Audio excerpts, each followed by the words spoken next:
Where the fuck's this sound? You got to hit it. There you go. I hit it, but there's no sound on it. Are you serious? Yeah, I clicked it. See, no, I clicked it again. No sound. Well, we're live, everyone. This is a new app. It's called Midnight Mayhem. This episode's Anything Goes. So, guess no fucking sound is what's going to happen. Why is there no sound? I don't know. I clicked it, but there's no sound. Oh well, it just comes. Well, it's a nice intro, but no music now. So, I don't know. Maybe we can be there. Yeah, I hear you. I thought maybe because there's a 10-second delay, that's why there's no sound. But that's not. There was no sound on the video. No, I had sound on it. Try to hit it one. When I clicked it, there was no sound. So since it didn't come up on here as with sound, I guess you just start without waiting. I heard you talk the whole time, so we're good. You heard me talking the whole time? Yeah. Hang on. I can't get out of the screen now. Okay. All right. Well, new episode, everybody. It's what's today's date, Cody? Now it's 19th. The 19th of May? Okay. Well, we're live as a new episode. This week's episode, or whatever you want to call it, this month's episode. We have 2 in 1 month. The last one we had special guest with Damien. Cody was taking a break, as I had said in the episode. He wanted a break from doing the podcast because he had other prior engagements, but he's back. He's back on the podcast here. Hopefully, demonic toy shirt on. You're wearing your demonic toy shirt. That's pretty cool. So, what's been going on with you? What have you been up to since the last episode? I went to a Saxon concert a couple of days ago, and just mostly been working out while exercising, and same old, pretty much. That's pretty cool. How was the Saxon concert? It was really good. They opened, I guess it was a co-headline tour with Uriah Heep and Saxon. That day they opened, and then Uriah Heep closed. And being in Marietta, Ohio, 13,000 fucking people, which is nothing. It was happy, and the theaters was small anyway, so they didn't give very many people. Naturally. So seeing that you like Saxon, did you leave after they opened up? No, I stayed the whole time. Hey, yeah. Why not? Yeah, right. You're paying for it. I saw some of the video clips. It was free because I used a gift card. So this episode edition, we're going to talk about wrestlers that have appeared in movies and wrestling movies, our favorite list. And then we're also going to do, which we've been trying to do for over a year now, rock stars that have had cameos in movies. And then we're going to talk about what else have we got tonight? It's called Anything Goes tonight because it's just going to be anything goes. We're just going to do whatever. We're just going to talk about anything we want over in those two topics, maybe some hockey playoffs. See whatever we come up with. What are you drinking tonight? This episode's going to be sponsored by. Well, I just have Smirnoff Ice. I usually drink Guinness, but that's the last one. I had 5 drinks at the show, or 6 drinks after the show, so it's the only one. Yeah. This episode's sponsored by, I'm going to try to see if I can get a sponsorship. It's by Tropical Bear Hug, made from Chicago, Illinois. It's 9.9 alcohol content. You got Smirnoff Ice. Which I normally don't drink, but this is Anything Goes tonight. So we want to start out. Do you want to start out with the wrestling or the rock stars? Whatever you want. You pick. You're back in your rightful throne here, so you pick. Music is always first with me, so we'll do that. What's that? Music's always first with me. Okay, so rock stars have appeared in movies as cameos? Yeah, I got some ones you don't have, so go first. You want me to go first? Oh, well, we can all. Let's take turns. Okay. My first pick is Guns N' Roses in the Dirty Harry's Deadpool. And if you were a kid growing up in the 80s like I was, Cody, you weren't. You were 10 years younger than me. My first foray into Guns N' Roses.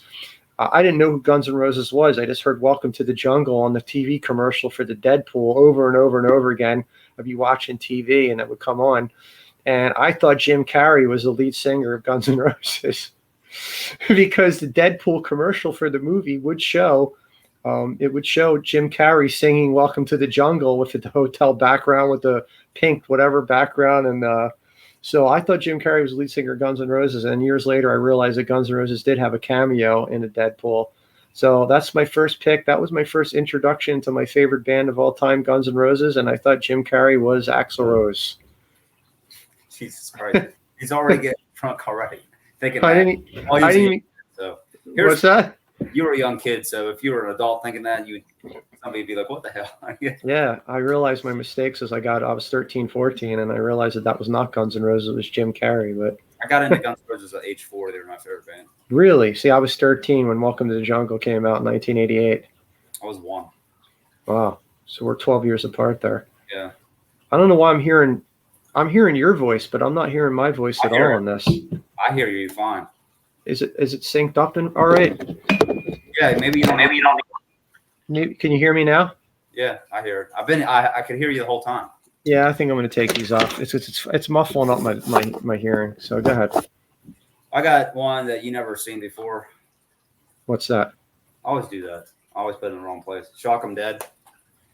Michelangelo Batillo from Nitro, the guy that played an 8-neck guitar at one point when he was like this, really fast. And he was in Nitro and he's like a guitar virtuoso. He's the killer in this. He gets killed and then brought back by Satan and he shocks people.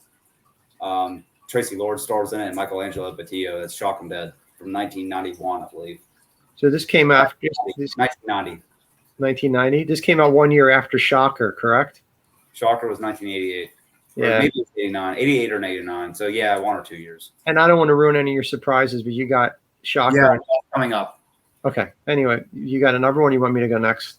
Well, speaking of Shocker, I'll just talk about it. Yeah, you do it. You got to do 2 in a row, seeing as you already brought it up. Shocker. Damn it, every time. See? The laser disc.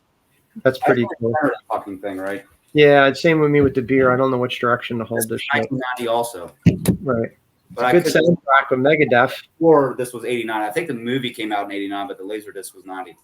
Yeah, I think the movie's 89. But anyway, so who's your pick of a rock star cameo? The cameo was Kane Roberts himself when Horace Pinker was looking for a new body. He was a construction worker in the movie, and he turned into Horace Pinker turned into Kane Roberts for like a minute or two, and he had a couple lines.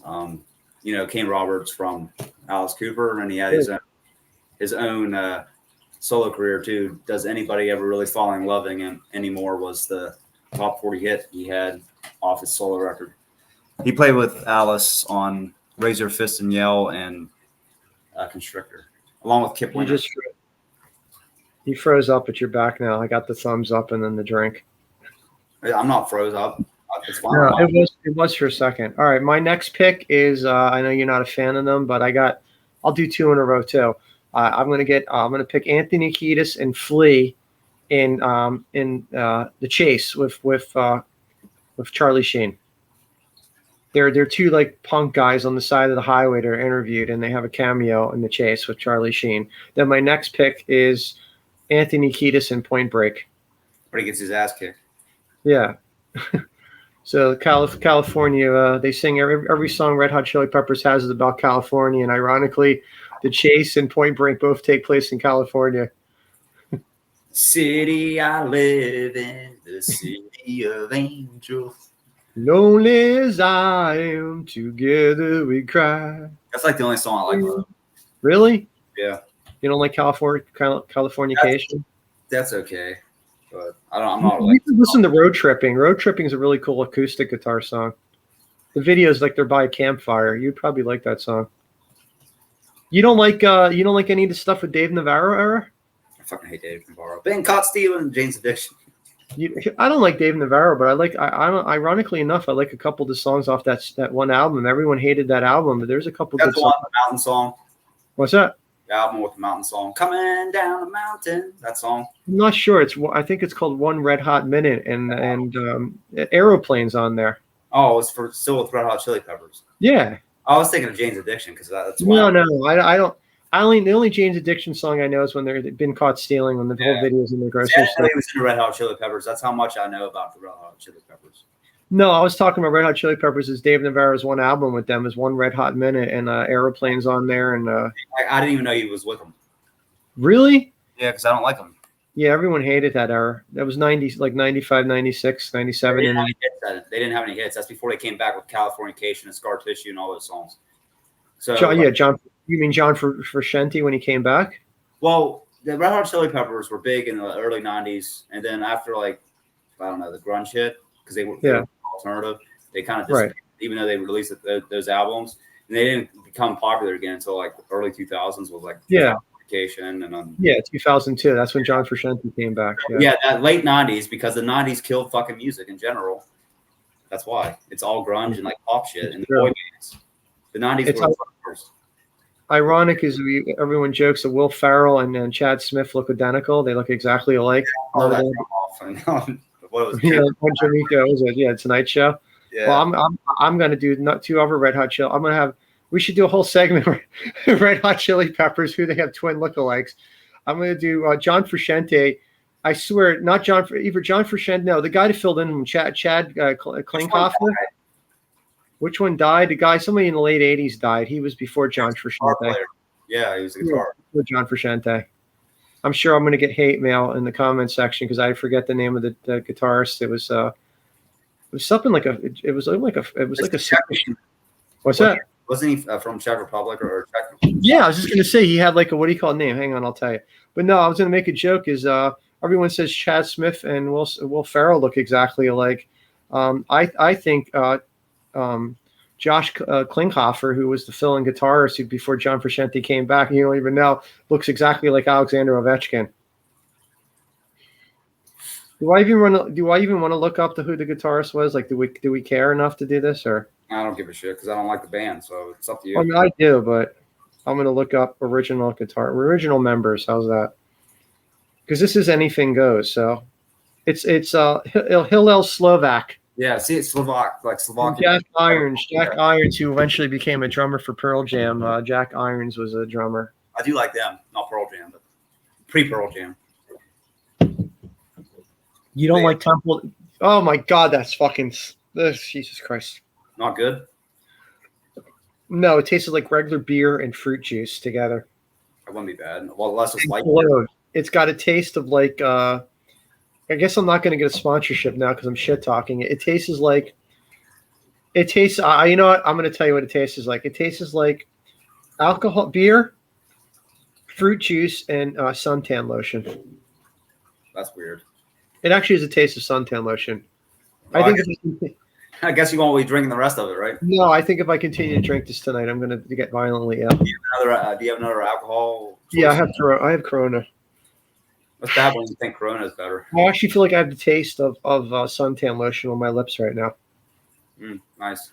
Holy shit! All right, who else do you got for rock stars and rock star cameos in movies? This is the one, as I told you, it's way off the wall. No one will ever fucking say this in my life. I didn't even know about it until I watched it.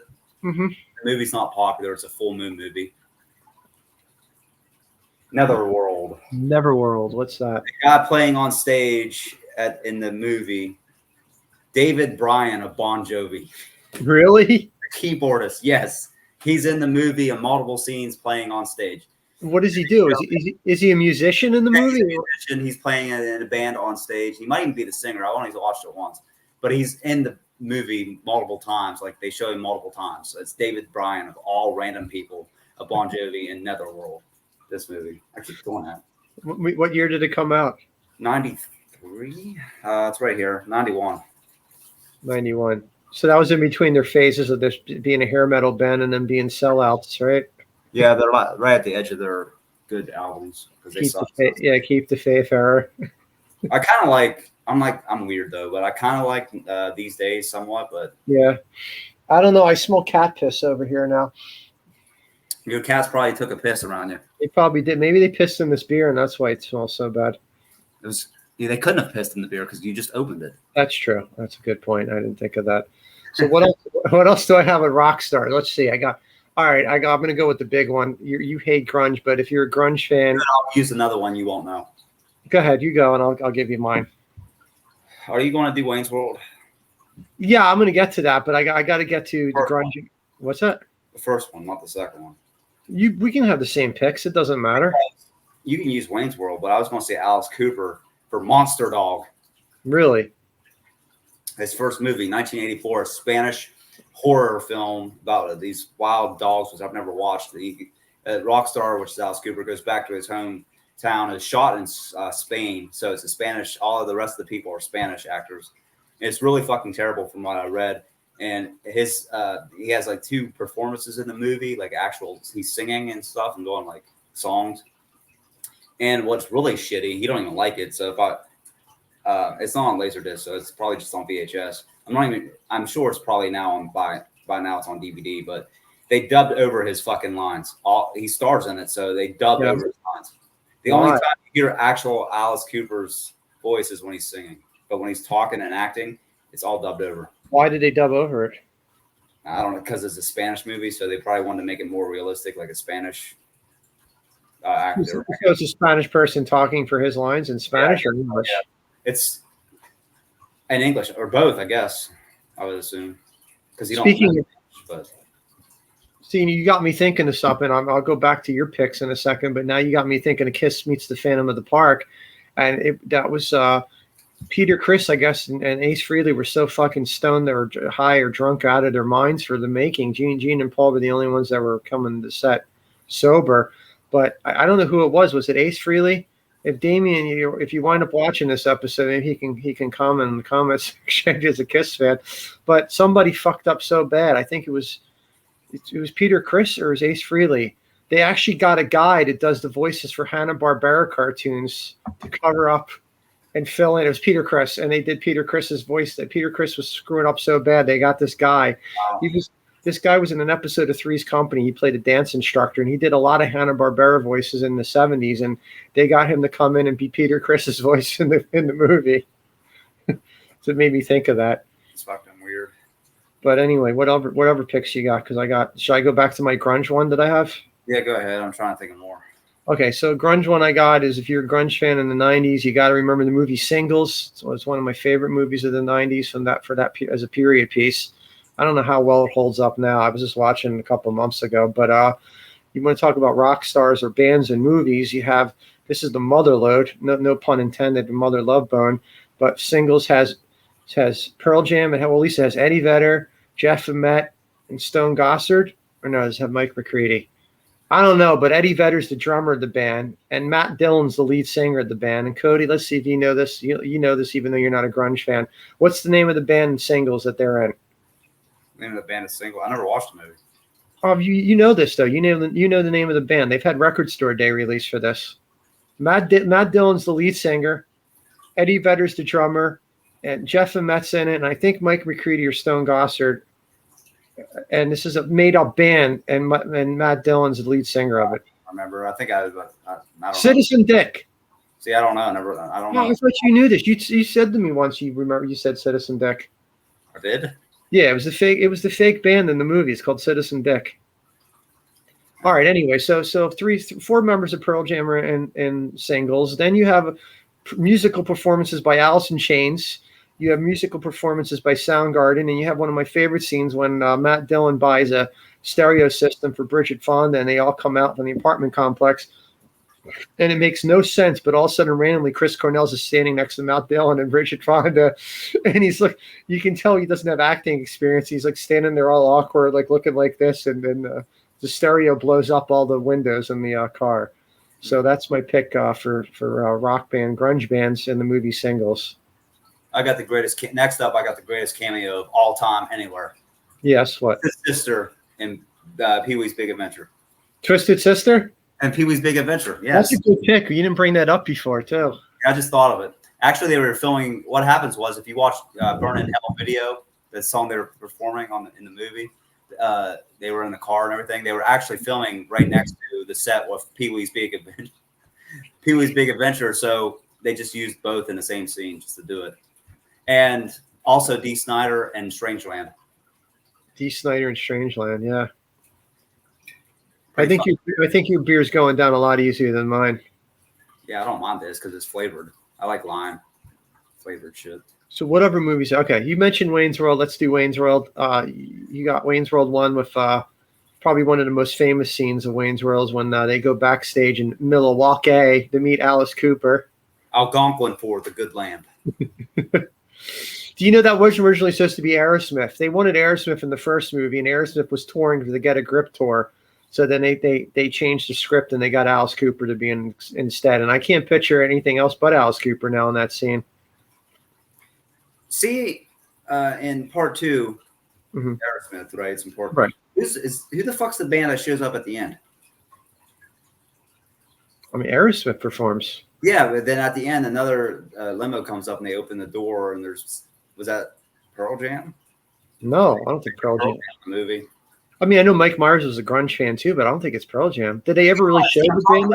Right before it goes, they were playing "Shut Up and Dance," and then they show a limo come up, and the door opens. And I think it's implied that it might be Pearl Jam or a big band at that time, but it didn't. Though, right? What's that? They get out of the damn limo. I don't know. I don't recognize who they are, so I didn't know if you knew if that was a real band or not. I don't, and now I'm ashamed of this because I'm a big Wayne's World fan, but I haven't seen the second one in years. The second one doesn't hold up to me as well as the first one. Wayne's stock.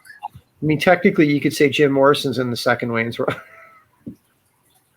Even though it's a guy playing Jim Morrison in the desert when Wayne's sleeping with his Blackhawks jersey, and he's visited by Jim Morrison in the desert, telling him to do Wayne stock, right?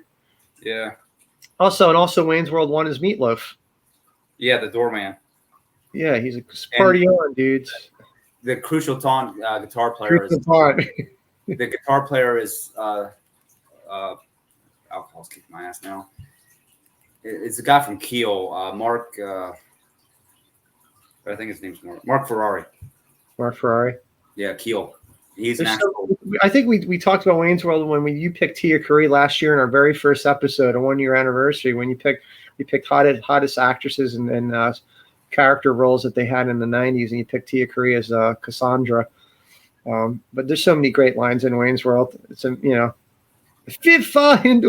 did this a year ago. I feel like I'm having deja vu now. I love Ed O'Neill's scene. Officer Kohorsky. That was Officer Kohorsky, the police officer that does the internal body checks. That was named after a referee in the NHL, Really? Don Kohorsky? Yeah, John Kohorsky. And Wayne Campbell, his character, Mike Myers, is Wayne Campbell, is named after the Campbell division. Yeah, that makes sense. Yeah. What's that? Stan Mikita's Donut Shop that doesn't even exist. I think it's a real place, isn't it? What's that? I don't know. I can't. I said, well, who's the second band, and it just says Crucial Taunt. That ain't right. But do you know that the scene where Dana Carvey does Foxy Lady with Dan Aykroyd's wife, Donna Dixon? Yeah, he plays the fucking jukebox. That was not supposed to be Foxy Lady. It actually was supposed to be a Guns N' Roses song, I believe. It would have been better if it was. No, I'm sorry. I'm wrong. Bohemian Rhapsody was originally going to be he wanted it to be Bohemian Rhapsody. He fought for that, Mike Myers. Penelope Spears wanted it to be Welcome to the Jungle or Paradise City. Yeah. And Mike Myers, because they figured, well, that's trendy. Mike Myers like, no, I'm a big Queen fan. I want to do Bohemian Rhapsody. But Foxy Lady, no, we'd have to look this up. Hang on, we'll look it up. This is Anything Goes. So Foxy Lady was not supposed to be Foxy Lady. He was going to do the same scene where he's like, doing, flirting with Donna Dixon, and it was going to be. Let's see if I can find it. I don't know now what it was going to be. I got another one you're just going to be fucking surprised by. Yeah, you tell me that when I'm looking this up. And I have the fucking movie downstairs, but I never thought to bring it up, and it's autographed. Yeah, what's that? Hard Bodies. Hard Bodies. Who's in that? Grant Kramer. Grant Kramer from the Killer Clowns, right? Yeah, it's his second movie. Hard Bodies is a sex comedy where these old guys try to get laid at this like resort by the beach, and right. Grant Kramer's like the pretty boy, gets laid all the time. He tries to teach him all the rules and how to do it. As Courtney Gaines also is in it too, as his first movie, I think. You froze up. You're back. It's Courtney Gaines before Children of the Corn. And the band in the movie is called Diaper Rash. Really? But it's Real Life Vixen. I can't. Real Life Vixen, the band Vixen? Yeah, it's Vixen before they were really famous. Yeah. Who's the band that's not Vixen that has Ali Sheedy in it? We talk about this all the time. Oh, that's Valentine. The guy looks like Hugo. Now we're fucking up, and now we're gonna have actresses or actresses that have cameo in music videos. We'll get to that at another time. Claire, you like 90s? You should know Claire Danes was in a fucking music video in the 90s. Really? Yeah. Soul what? Song. Was it? Like anyone, Soul Asylum. Oh, Soul Asylum. I like Soul Asylum. I only like Frustrated Incorporated and Runaway Train. Was she? It's from the second album, or not the second album, but the second. Was she one of the missing kids in the Soul Asylum video? No, she was in Just Like Anyone video. I never saw that. Just like I hate the Counting Crows. I'd rather slit my throat than see the Counting Crows. And I know they had Courtney Cox was dating the lead singer of the Counting Crows, and a video once. Bruce Springsteen. she's in that. That's 2 videos. Dancing in the Dark, I think, isn't it? She was in Dancing in the Dark, and you're freezing up again. What the fuck is going I on? don't see it on my end. Yeah. Hopefully it doesn't play back like that. It's fine on my end. She was in Dancing in the Dark and a Counting Crows video. But anyway, back to rock stars of cameos in movies. What else you got? So we got Wayne's World. We got Red Hot Chili Peppers. I got somebody else from Red Hot Chili Peppers. That was one out of left field. So it's your turn. I would say Flea in the Back to the Future series. And what was his name in that? I got another one out of left field. You like grunge? You probably forgot about this one. What was that Flea's name? What's that? L7. Another all chick band. L7. Remember L7? I vaguely remember them. The bitch that pulled the bloody tampon out of the crowd and threw it in the crowd on TV. They were like a grunge band. L7. Yeah. Okay, never mind. Well, they were known as Camel Lips in the movie Serial Mom, but it was L7. Really? No, I remember Courtney Love threw her tampon into the crowd at some point. Do you remember Serial Mom, Kathleen Turner? Yeah, Kathleen Turner. Yeah, they were in that. They were known as Camel Lips in the movie, but it's actually L7. Okay, so I got one for you before we go to Flea in the Back to the Future movies. Needles. He technically gets Michael J. Fox fired in the 3rd movie. He's like, but I got one for you. I got to go back to something. Would you technically consider? Did Motley Crue? Did they or did they not have a cameo in Like Father Like Son with? Well, Vince Neil was in a movie. Vince Neil was in a movie. Did you know this? No. What? The Adventures of Ford Fairlane. He was the rock star in the movie. Really? Was he really? Yes. There's another one. I remember that from my childhood. I probably didn't know who he was back then. That was Vince Neil.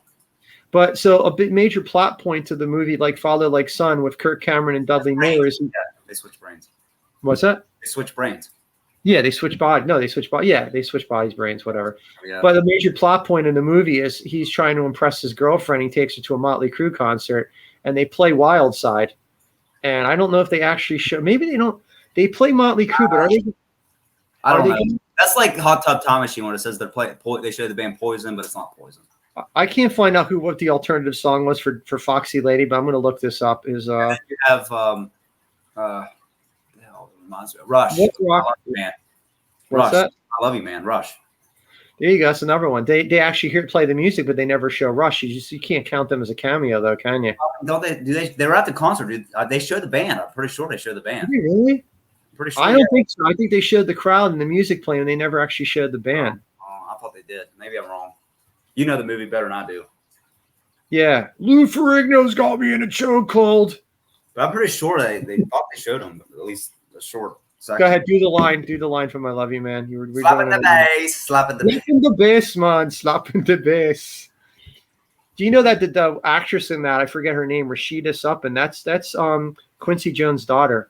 That's all women. That's all women when Rush plays. Yeah, no, but it's a male band. One right? thing you don't see at a Rush concert ever with women. Yeah, why is that? I don't know, because their lyrics are so fucking complex. And the men who hold high places must be the ones who start. Forge the creativity closer to the heart. I mean, women ain't gonna like that shit. Today's Tom Sawyer. I can't do it. You did it better than me. Monday warrior, mean, right. Today's Tom Sawyer, mean, right. I always just think of Kerry Von Erich. That's all. I always remember that as his theme song. It was too bad that Vince McMahon wasn't a cheap fucking bastard back in the day. They're using CM Punk Cult of Personality. They could have actually used Tom Sawyer as Kerry Von Erich's entrance. Yeah. But he didn't. Vince McMahon didn't want. He wanted to bury talent that weren't from WWF homegrown stars. So they would have never gave Kerry Von Erich his Tom Sawyer theme. Only a few of them actually had success outside WWF. Which rock band is in Like Father? Autograph. I know they play Autograph in the movie. Maybe it's Autograph. No, not the fucking movie. Jesus. Sure maybe it's Autograph. I'm pretty sure Autograph might be right. Hang on, I'm gonna look this up. I gotta look this up.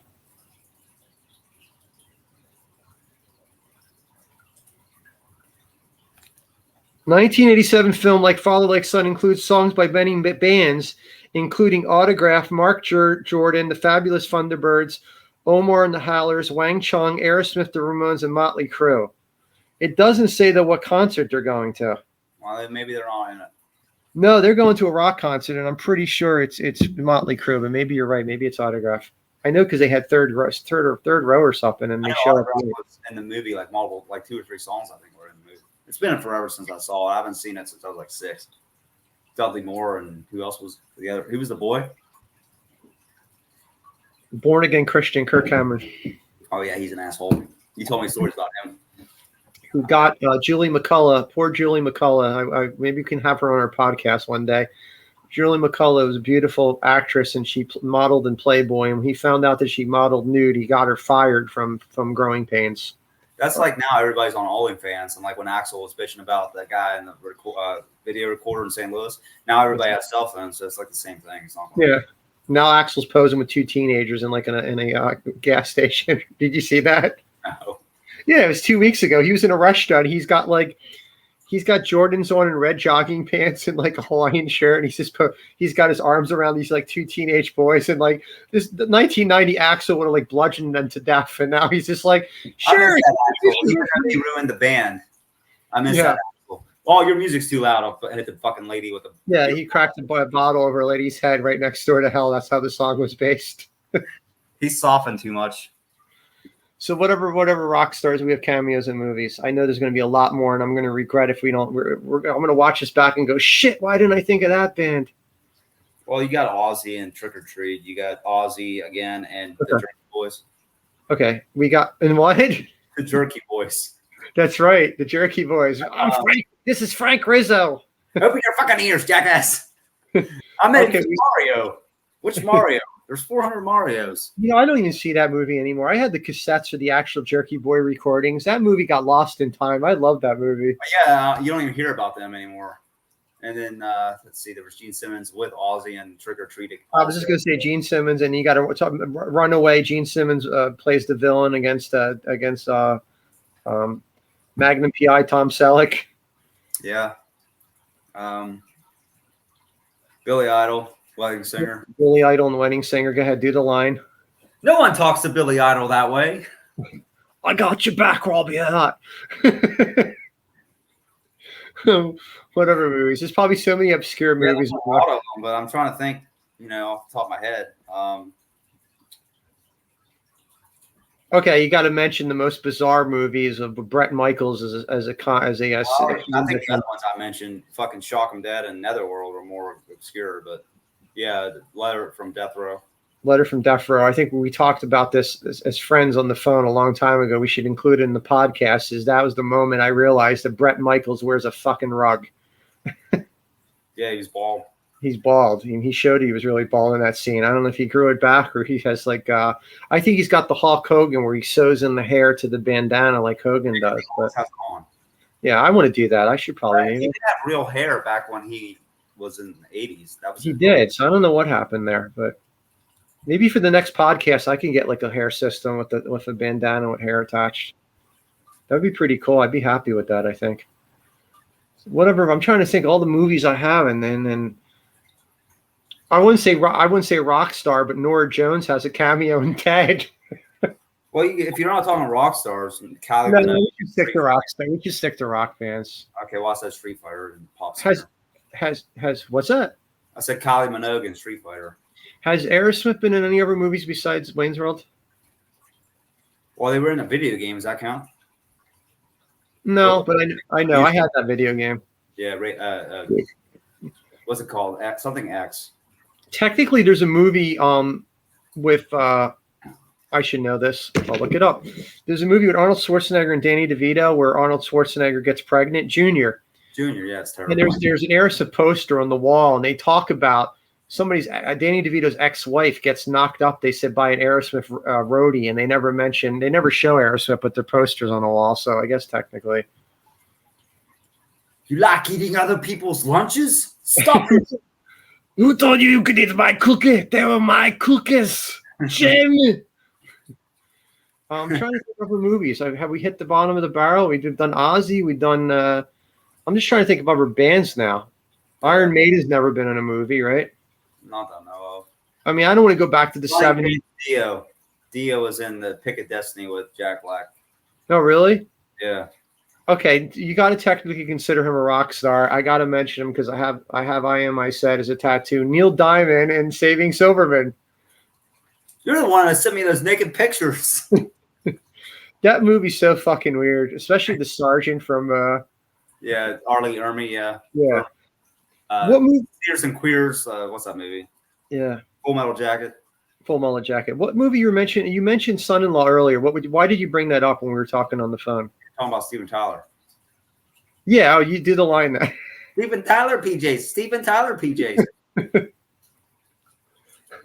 I'm trying to think of technically Aerosmith's mentioned. Pauly Shore movies, if any Pauly Shore movies has any rock stars in them. Encino Man doesn't, I don't think, does it? No. It's the taste of the fucking. Yeah, Encino Man has fucking Infectious Grooves at the end. Infectious Grooves. Oh, I got one for you. Yeah, the monkey song where they're dancing to. The Infectious Grooves was the spin-off band of Suicidal Tendencies. The singer from Suicide. Well, I was just going to bring up Suicidal Tendencies. Did you ever see the first Ace Ventura when he goes underground and sees Cannibal Corpse performing in a club? Oh yeah. And he goes to meet the guy. He goes, "What's the password?" And it's called it's New England clam chowder. Is it the white or the red? We got any others? We got any other movies with rock star cameos? Chris Holmes, Wasp. Was anybody from INXS and ever any? I just said Wasp. Chris Holmes, the guitar player from Wasp. Oh yeah. He's infamously drunk and high and drugged out of his mind on a tube in a pool drinking from The Decline of Western Civilization Part 2. Yeah, the cheapest, who also directed Wayne's World. Yeah, Pinell, I was going to mention Western Decline of Civilization, but I didn't. I just came up with one I thought of is Billy Idol. We mentioned Billy Idol already, but Billy Idol had a cameo in the Doors movie. No, I never really. I've seen parts of it, but yeah, I mean it's not very. He's in big because they're watching the music video, and they're talking about Hot in the City. And they play Hot in the City in the limo. Yeah. I got another one. I just forgot. I thought of it and I forgot it. It was like a cameo and something, and I can't think of what. Shit. Has Bon Jovi? Okay, you got to mention Bon Jovi. I mentioned this because I got a story for about Bon Jovi. It's very funny. But what's the movie Bon Jovi's in? The vampire movie? Vampires, the sequel to John Carpenter's Vampires. Vampires Lost Mortes. Yeah. I watched the movie. It's not bad. It's not bad. I got another one with him and it sucked. Cry Wolf. You ever see Row Your Boat? Never heard of it. He's a door-to-door salesman in New York City. Roadie's another one. We already mentioned. Who's in Roadies? Roadie is Meatloaf, Alice Cooper, Hank Williams, Roy Orbison. There's a bunch of them. Okay, you just mentioned Big, and one of my favorite actresses I had a huge crush on growing up is Elizabeth Perkins, who's in Big, but she was in a movie. Is it Bed of Roses? What's the movie? And then John Bon Jovi plays like the maintenance guys, and they keeps coming to the house and visiting. I don't know. He was also. I don't think I know that. I'll look that up. He's also in a movie. Where he plays like a guy in a Navy in a submarine. Are you 571 or you whatever? UB40. No, it's U57 or something like that. It's names of 71 U571. I don't really know the name. It's similar to that. I also had the guy who was in Brady Bunch movie and Always video is also in that movie. Jack knows it's Moonlight and Valentino is the movie that Elizabeth Perkins and John Bon Jovi are in. And she's not a rare fucking movie because I don't even heard it. Yeah, it came out in the 90s, mid 90s. It's really depressing, like most movies from the 90s. And he comes in, he's like a maintenance guy that keeps repairing the house or something. I don't know. That was when he was in the shaggy 90s, mid 90s hair period when he grew out that stupid. Yeah, that's like these days, 95. Yeah, because I hated when they came back with Keep the Faith when he had the fucking Elvis haircut and the sideburns. So he kind of had the grunge look in that movie, the Valentino movie. There you go. I got another one out of left field. It's punk, but it's close enough because it's hardcore punk and hard rock. Yes. Clue? Yeah, Clue with fucking all those famous actors, Tim Curry. Yeah. And the guy from Christopher Lloyd and all those guys. The Mr. Body guy is the singer for the punk band Fear. Leaving is Mr. Body. Oh yeah, that's one of my favorite movies from the 80s. Was Mr. Big in any movies? No. Video games, yes, but not movies. Okay, I won't. I know this is not a movie, but Married with Children, Anthrax. Anthrax, yeah, the whole episode. That's one of my favorite episodes. They get snowed in and they have to perform in the house with Kelly Bundy and Bud Bundy. Is that the only Big Four band that was in movies? Big Four thrash bands? There was no movies with Megadeth, I don't think. There was no movies with Metallica. Well, the Metallica had that one fucking feature film, I guess, that came out to the theaters, but I don't even know if I can consider that a movie. I mean, that was a documentary. Yeah. And then you have the other one is what's the other one? You would think Kurt Hammett would be in. I'm sorry, go ahead. Slayer. I don't think there are any movies either.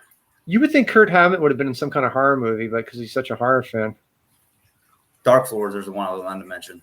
Lordy and Dark Floors, and a monster horror film in Finland. I got the weirdest fucking pics. Well, that one.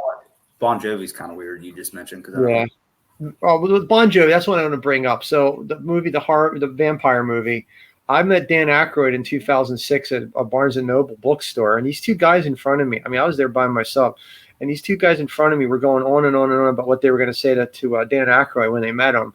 And this is 2006, before they made the female Ghostbusters movie and before they made Ghostbusters Afterlife with the original cast. And these two. Right. I haven't watched any of them. I don't care to. But these two guys were like convinced that they're going to get up to Dan Aykroyd and they're going to tell Dan Aykroyd who should be in the next Ghostbusters movie. And I'm listening to them talk because they're right in front of me. And they go, yeah, we're going to tell Dan Aykroyd that Bon Jovi should be the next Ghostbuster. And I'm listening to them and they're like, yeah, he was in that vampire movie. He would make a really good Ghostbuster. And they get up to Dan Aykroyd and they go to Dan Aykroyd. They go, we think Bon Jovi should be in the next Ghostbusters movie. And Dan Aykroyd's like being all polite and listening. They're like, we have the whole idea.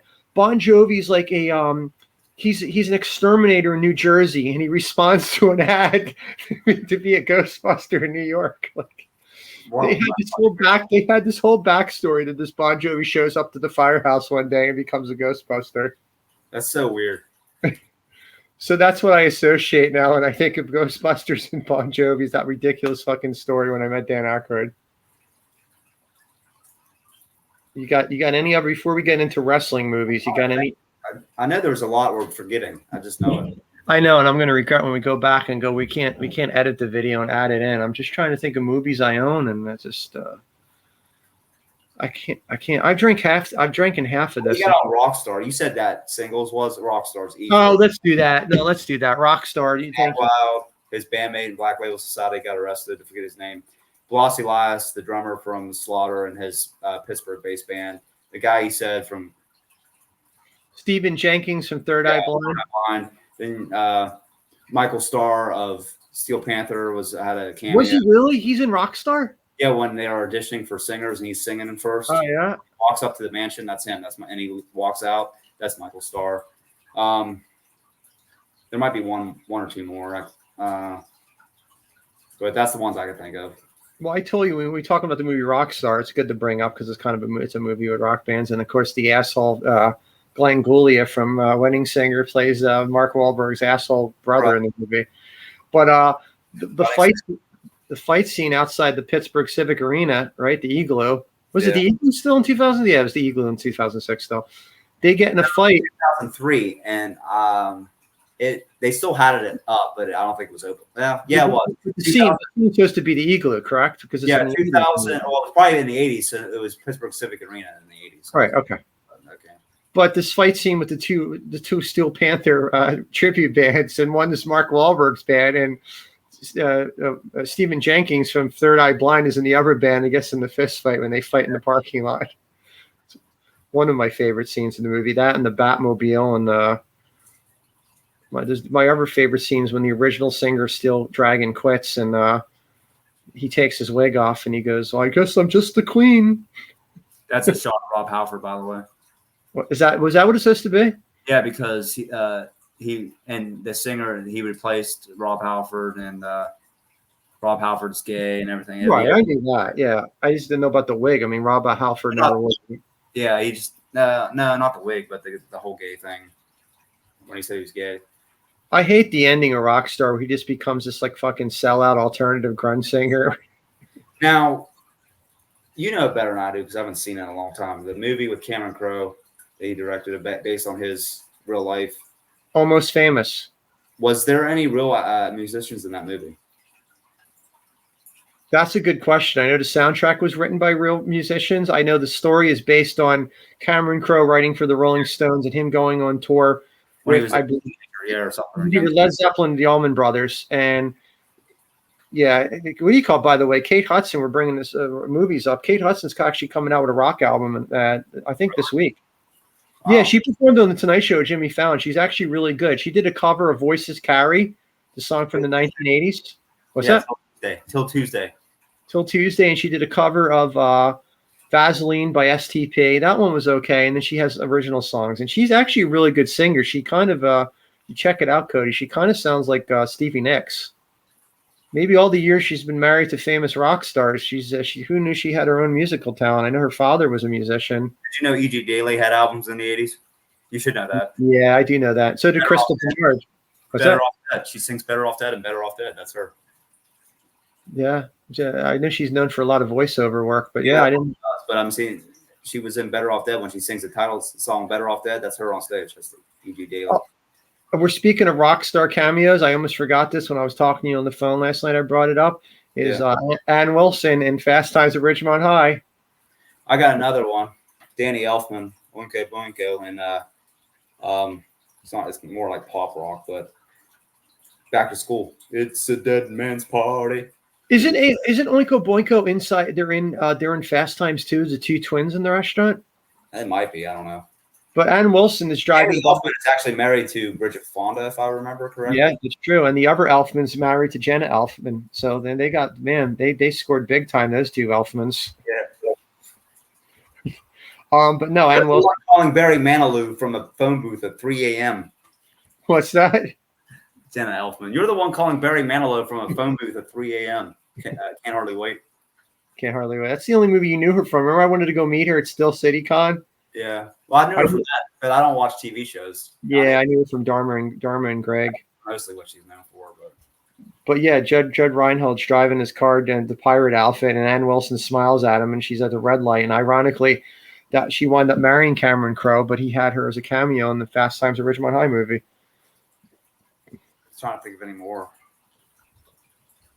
You would think there would have been somebody's a cameo in Fast Times. I know Jeff Spicoli used his reward money to hire Van Halen to perform his birthday party, but would have shown him also in Bill and Ted. What's that? Bill and Ted mentions him all the fucking time. Eddie Van Halen was in the whole band. None of them were ever in a movie, were they? Eddie Van Halen, 2.5 Men episode, and that was it. I think. How about the David Lee Roth? You think he would be because he's all about the charisma and attitude and look at me. He has all the just the gigolo. I ain't got nobody. I actually love Just Like Paradise. That's probably one of my favorite songs by David Lee Roth. I don't know what my favorite is. I don't listen to him very much as a solo artist. Yeah. Anyway, I'm trying to think. Is that it? We got for rock stars. We can go. We're 49 minutes in. This is going to be a deluxe anything. Wasn't Bruce Springsteen in a movie? Or I could be wrong. I don't know, but you're the one that knows this. Bruce Springsteen's sister. Go ahead. Yeah. Sleepaway Camp 2. It is his sister, not cousin. Pamela Springsteen from Sleepaway Camp 2 and 3. I would have never guessed that's his sister either. And that's pretty much all she did. Now she's a photographer. Wow. Yeah. I think that's it. Brian Adams in the movie? Brian Adams should have been in a hockey movie. Because he's Canadian. I'm sorry, what? Don't count because he turned the role down. But before Eric Stoltz got the role of Marty McFly, who they offered it first? You're going to laugh. Corey Hart, the singer. You know what? I wouldn't laugh because I could actually see that because of how his hair was slicked back and the sunglasses. I could actually see him plugging in the amplifier. I could kind of see that. But he turned it down. I mean, he has no acting experience. Why the hell did he? All right. On a note, we'll go into wrestling after this. Final, you mentioned Back to the Future. How could we forget this? Huey Lewis and what? Well, ZZ Top also in Back to the Future 3. ZZ Top and Back to the Future 3, but Principal and Huey Lewis, in the first one. Huey Lewis. Well, he's not the principal. He's one of the judges that audition when Marty McFly auditions to be in. Right. The principal's the fucking stripper. And he actually says, Huey Lewis, I'm sorry, but you're just too loud. Yeah. So there you go. That's if we can think of any more, we'll do another episode. It's a pretty good topic because there's so many, movies. Yeah, so many actors. So many. All right. So what do you got? I know you got Laserdisc and Disc Out. So we're going to go into this, and then I think we're going to go into. I don't know. I'm getting drunk now. You didn't even finish it yet, did you? I got about this much left in it, so it's halfway. Worse or better? It's 9.9. I mean, I should be drunk. The taste. You said the taste like shit. It tastes like suntan lotion, blueberries, and well, I like blueberries, but the suntan lotion kind of sounds like awful. Yeah, that's horrible. So, what do you got? Wrestling movies? What your favorite wrestling movies and your favorite movies that wrestlers have had cameos in them? Oh shit! What do you want to do first? Oh, either. It doesn't matter. I did the cameos because I don't know about that many movies. All right. On wrestling. Okay. Fire power. Yeah, thank you for bringing it up because that's such a rare movie. But I mean, one of the biggest wrestling stars of the '80s, early '90s is in it. And his only role ever, Ultimate Warrior, Jim Hellwig, where he was the bad guy, and it takes place in the future, and it's a martial arts action film. And it's like COVID, where it's a police-free, crime-free zone, and you have to use like your palm print to open like the doors to like the jail cell and everything. So they pretty much nailed that, and they fight when they have these death matches in a cage. They type in this thing on the computer, and random weapons come up along the cage, and they fight with them. So that's pretty much a cage fighting in the future with Jim Hellwig is the main bad guy, and Chad McQueen is the main star. Chad McQueen from Karate Kid, right? Yeah. So let me ask you a question: is it in the DVD or the Blu-ray, whatever you have? Does it say Ultimate Warrior James Hellwig? Is he listed as Jim Hellwig, and it says the Ultimate Warrior? It says it has his name Jim Hellwig, but in parentheses it has the Ultimate Warrior. Does he talk like Ultimate Warrior in the movie, or does he talk like normal? Pretty much, just like his normal voice, I think. So he doesn't say, "I say to you, I will," he doesn't do the whole. No. And that's on everybody wants to watch that. Check that out. It's on Tubi right now. It's still up there if you get a chance. That's a fun movie to watch. Featuring the gang lord, the swordsman, Jim Hellwig, comment in parentheses because he left the WWE after that one came out. Formerly the Ultimate Warrior, it says.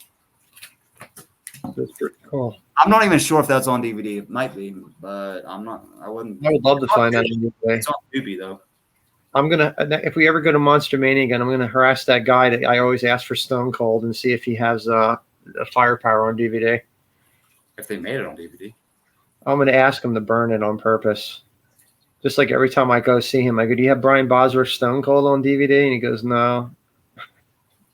I don't know why. I got a signed. What, by Ultimate Warrior? No, he was not in that. I'm saying. Oh, you mean you got Stone Cold signed by Foresight, right? Yeah. All right. Well, I got my first pick wrestling movies. I'm going to go backwards because I'm just remembering the stuff that comes in my head. Stone Cold Steve Austin and Grown Ups 2. The Condemned is another one.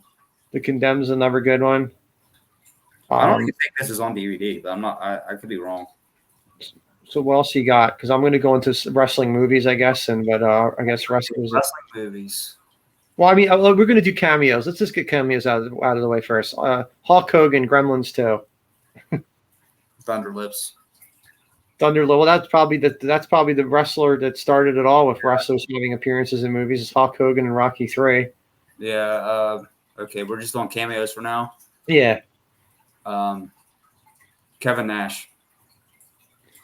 Okay, Kevin Nash is in a lot of movies. What do you have? Because I have one. Teenage Mutant Ninja Turtles 2, Super Shredder. Super Shredder. Nobody knew who he was yet. Yeah. That's a good one. I was going to give you, but it's a starring movie. Is Kurt Angle in River of Shadows or something? And no, it was so bad. Did you see it? You sent me the trailer. Yeah. It got like a 2.0 out of 10 on IMDb. It's on Tubi. He plays a sheriff that tries to solve these supernatural murders, and the three killers are Sid Vicious, Sid Justice, whatever you want to call him, Kevin Nash, and I forget who else. And that's not the movie I was thinking of. let me look it up. Hang on. The one you sent me the other day, where he's a cop and he's a serial killer. I didn't. No, I didn't see it. Kevin Nash was listed. I just saw Kurt Angle.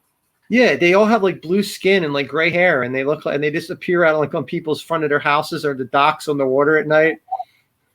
Let me hang on. It's River of Darkness. I was right. No, not even what I was thinking of. And he's a sheriff, so that's not the movie I'm thinking of. That's really bad with Kurt Angle. I got another one. I got Condemned 2. I actually like Condemned 2 better than Condemned 1. Randy Orton is in it, and I have to bring this up. Randy Orton plays, a fugitive too, and he has to play like a Hunger Game type of thing where he has to kill people or they're going to kill him. And they're like bounty hunters. But do you know who plays Randy Orton's dad in the movie? No, I've never watched it. The guy that you did a selfie with. Eric Roberts is in everything. Yeah. He's in everything. You know what? It's really good casting because Randy Orton and Eric Roberts look like they could be related. I mean, any type of movie, some random horror film that's retarded name or just a stupid plot, Eric Roberts is in. Yeah. But then he's also in good movies, so you just don't. Yeah, you don't never know. Yet he's never been in a movie with his sister, has he? Not that I know of, which is really weird because she's more famous. So whatever movie she got, because I'm gonna read. Endgame was the one I'm thinking of. What was it? Endgame with Kurt Angle. See, I didn't see that one. That's the one you sent me, and it looks really fucking terrible on I this. have to look that up. I thought I sent you River of Darkness. Or this Endgame. You know, it's another good movie that takes place on a river. Is what's the movie? You should know this. Bruce Willis and Sarah Jessica Parker in Pittsburgh. In Pittsburgh. What is it? Striking Distance. It was Striking Distance. That's a good movie. So another cameo, Captain Insano.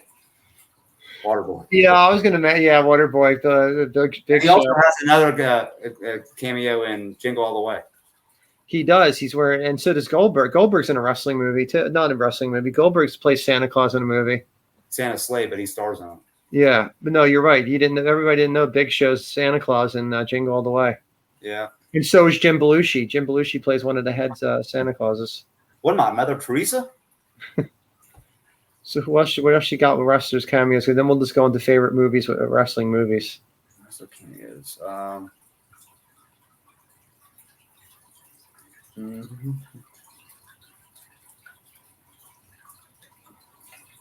Well, you got Ready to Rumble, all those wrestlers in it, but yeah, I was going to mention Ready to Rumble is an actual wrestling movie. I mean, we also got it's a wrestling movie. I just lost my train of thought. Fuck.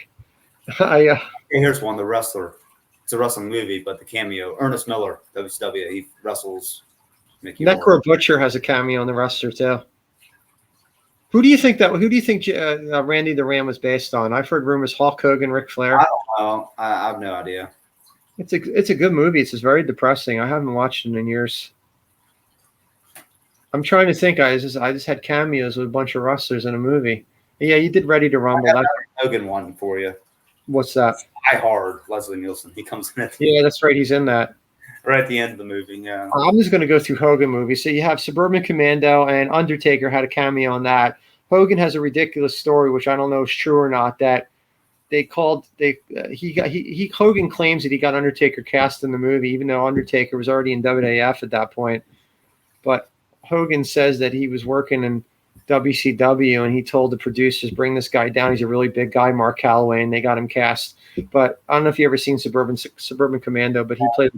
Yeah, the guy with the head, the steel head and shit. It was really weird. Yeah, but Mark Calloway, Undertaker, plays like a bounty hunter, and he's got like a really cool look. He's got like a trench coat, and he didn't have really he looks really badass in the movie. Yeah, and there's a scene where like his rocket blasters in his feet, like they shoot off, and he winds up going through like every single floor, and it was cool how they filmed that. And the movie's not that great. Christopher Lloyd's in it with Hulk Hogan, and I think Shelley Duvall, but it's an okay movie to watch. Just like Mr. Nanny, they're all of Hogan's movies are like, we can name all of Hogan's movies. You have Suburban Commando, Mr. Nanny. My favorite Hogan movie, I have to say, there's one that I'm thinking of. You won't say, but go ahead. What? Keep going. See if you mention. Oh, Suburban. I said Suburban. No Holds Barred is my favorite Hogan movie. I mean, the movie's so over the top. You have the soundtrack with No Holds Barred, the song. You have his brother's name, Randy Zeus, who wound up becoming the wrestler, had no wrestling experience whatsoever. Tiny Lister. I think my favorite scene is when the limo kidnaps Hulk Hogan. Now that we know that Vince McMahon's an absolute pervert that has like a shit fetish, my favorite scene in No Holds Barred is when finally Hulk Hogan busts out of the limo and he grabs the limo driver, and the limo driver, I guess, had shit himself. He didn't know he was going to do it? Well, it's in the movie. I don't know. Oh, when you said he shit himself, I thought you meant it wasn't scripted. No, I don't think in real life. I think it's part of the script. Vince McMahon's executive producer of No Holds Barred, and Hogan grabs the limo driver and he goes, "What's that smell?" And the limo driver goes, "Dookie." And if you know like Vince McMahon's sick potty humor, now you know why that scene's in that movie. I got 2 Hogan movies. One you might have seen. I've never seen either one, but What's that? Movies. 3 Ninjas. Yeah, I was gonna make it. Really bad. And one you don't know. What's that? Santa with Muscles. No, I do know that. I've never seen it, but I do know that. Okay, and then the TV show, Thunder in Paradise. Of course, Thunder in Paradise and Sting's in it. Is that all? Is that all of them? I think that's about it. The Hogan movies? I don't know. No, Hogan's in Escape from Devil's Island with Kreese with Martin Cove. I never knew that one. Yeah, they're like bounty hunters. It's kind of like Commando. Okay, wrestling movies you have to mention, not wrestling movies, cameos or wrestlers that are in movies. How can you forget Jesse Ventura in Predator? And he's also in Running Man. Running, that's right. So here's one. I've never seen it, but I had to look it up because I knew it happened. Operation Belvis Bash. That I don't know. Who's in that? The weirdest fucking mix. Only one wrestler, but listen to this. Listen to this star cast. Alex Lebowski, which I don't know who it is. Mark Metcalf. I met him. Corey Feldman. Frank Stallone. Oh my God. Daniel Baldwin, and the wrestler Iron Sheik. The Iron Sheik is in this movie. That's the fucking like. I'm like, what the hell? Because I knew I read where he was in a movie with Corey Feldman. I'm like, what the fuck? I forgot the name, so I just looked it up. But that's the cast. What a weird ass fucking cast. And what's the name of the movie? Operation Belvis Bash. Have you ever seen it? I never know. It came out in 2011. Does he have a big role, or you don't have no idea? He's listed as the like the 5th or 6th guy, so he might be not a cameo. He's just like fuck you, Hulk Hogan. Fuck you, I love his Instagram. He was always like fucking Hulk Hogan. Yeah, that's all. He would always curse all the time on his. I don't know if he did it or not, or if somebody else ran it for him. But no, I think he did it. I don't know if he's just staying in character or what. And I think I just had to look it up. I'm like Corey Feldman, Mark Metcalf, Daniel Baldwin, and Iron Sheik. I'm trying to think now. We're just going to go straight. I guess I'll go straight into movies, wrestling movies, or movies with wrestlers. So I think the obvious would probably be on the top of our list, of anybody's list, is Rowdy Piper and They Live. Yeah, you got it. Nice. What version is that? That's just a Blu-ray, but it's a special edition box set. It came with a single. John Carpenter signed it for me. I didn't have the Laserdisc, but I can get the fucking thing open. So, what do you know, Cody, that you can add to the stories? How did Rowdy Piper? Do you know how he got cast in that? Well, he's going to be with Kurt Russell because he wanted to make another movie with Kurt Russell. Then he's like, "Well, I'm making too many damn movies with Kurt Russell."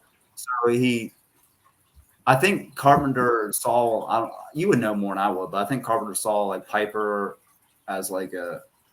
I don't know if he was a wrestling fan, but yeah, he wanted to. I know that Piper was a homeless guy in real life when he was starting out as a wrestler, and maybe he wanted somebody that looked like, like a drifter type role. Right. So I don't know. So here's a 7-inch single that came with it too. Like someone that can carry themselves, and that's really cool. What's the single? What's on that? They Live and Wake Up. Is it songs? It's like a score. Oh, okay. But yeah, so I don't know. The story I heard was that Piper was interested in being cast, and that John Carpenter. Piper knew he was going to at WrestleMania. He was going to leave, and he wanted to get into acting. He told Vince McMahon, and Vince McMahon was kind kind of like his dad, where Vince McMahon Sr. wouldn't let Hulk Hogan, film, Rocky 3, but I guess Vince McMahon kind of had the same mentality. He didn't want any of his stars to be bigger than wrestling or the product, and Vince McMahon, Piper sat down with Vince McMahon and told me he wanted to go into acting, and I guess that's how they set up the whole storyline for him to have the retirement match against Adrian Adonis. But the story I heard was that John Carpenter took Roddy Piper out to dinner the night before WrestleMania 3 in Michigan and offered him the role on the spot, and he took it. And he told Vince McMahon, like, well, you can't do that. And Roddy Piper, who, you love Roddy Piper, is your favorite wrestler. Roddy Piper, who, never answered anybody, told Vince McMahon, go fuck yourself. I'm making the movie and I'm leaving.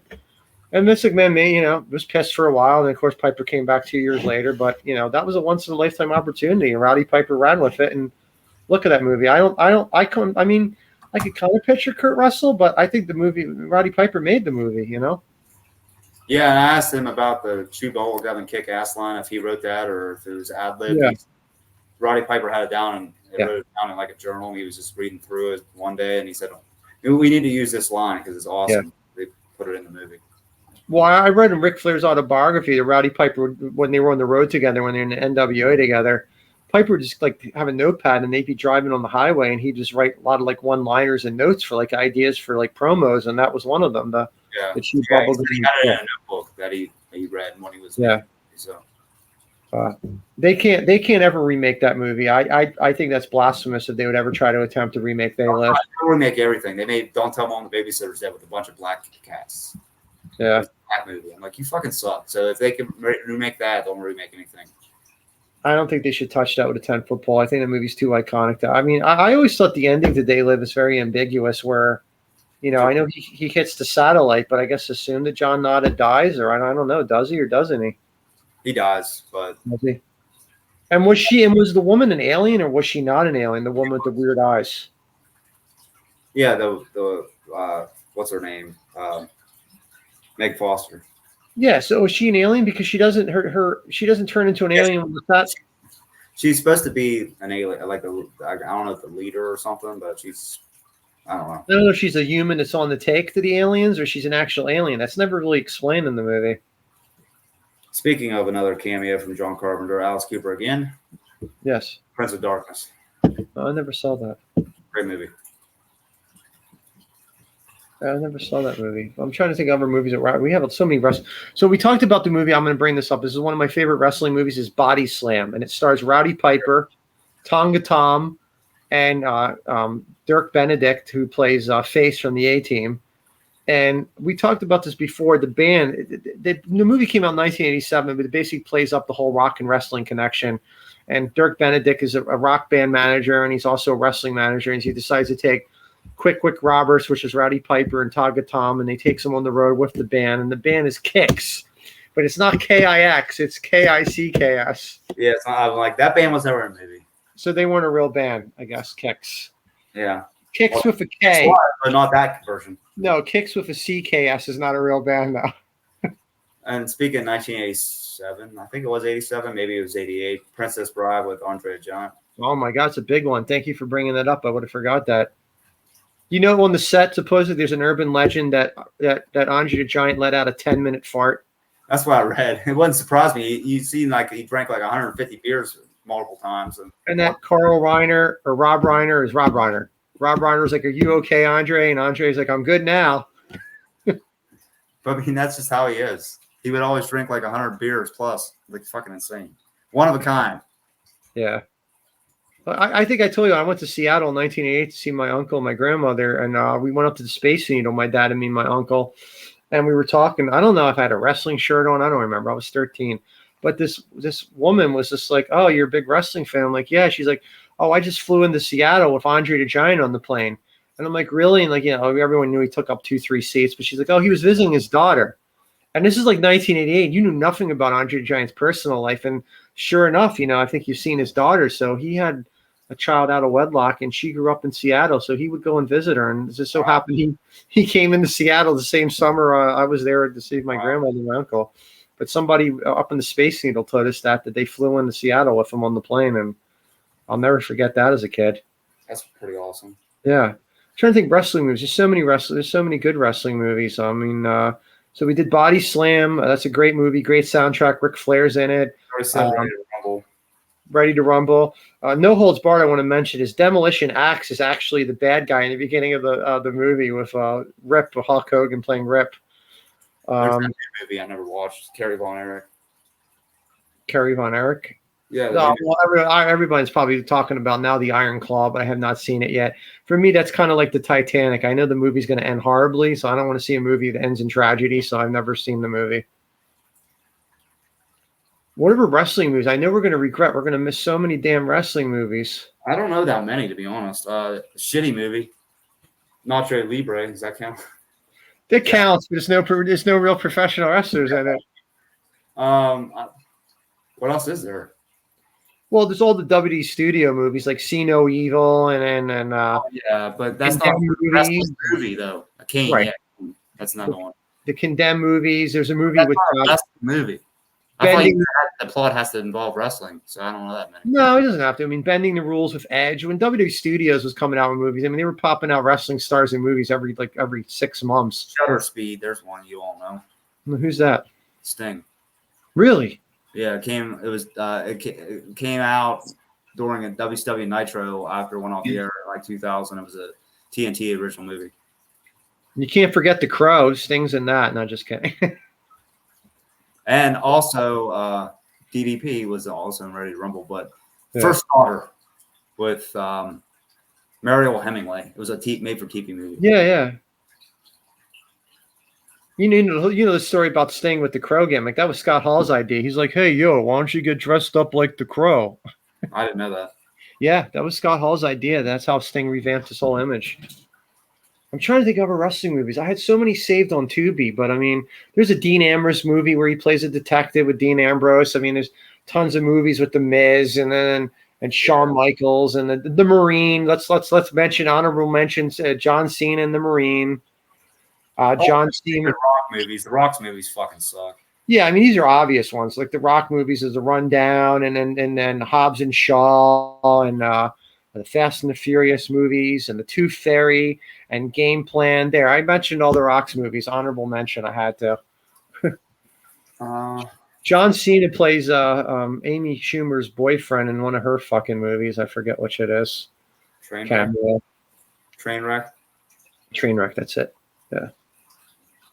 Yeah, this is pretty I say grotesque. There's a pretty that's what I'm looking for. Pretty she sucks, but you know, there's a full nudity scene when he's having sex with her in the scene, John Cena.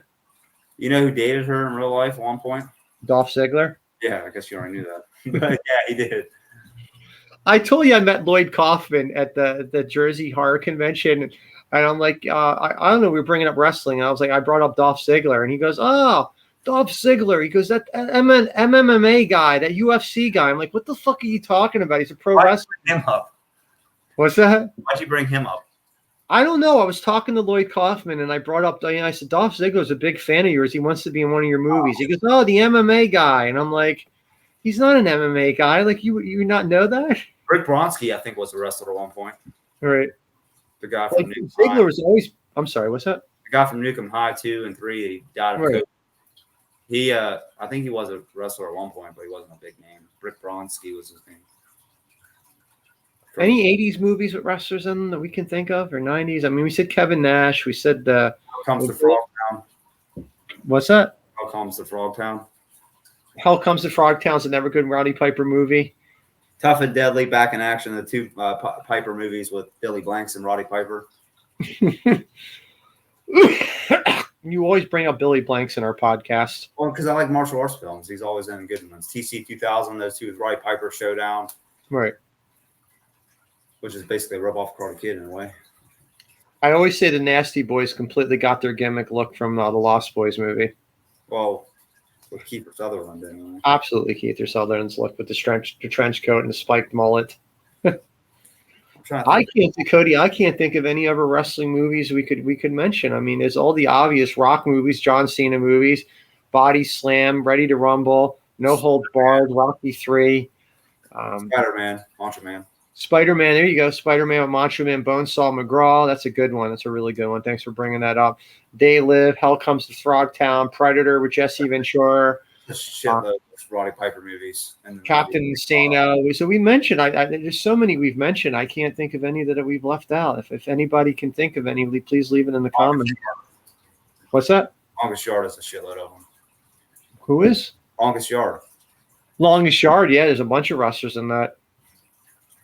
A bunch of them. Yeah. Nobody in recent times, is there? Well, there's Collie, there's Austin, there's Goldberg. Nash might be in it. I think he is. Yeah, it's never been in anything I can think of. Or oh, okay. There's this. Okay, Knucklehead, Big Show. Big Show had his own TV show, and then I have to mention, honorable mention is The Chaperone with Triple H. That was his WWE studio movie too. I don't even know that one. Yeah. So there you go, everyone. That's our wrestling list. If I can think of any big.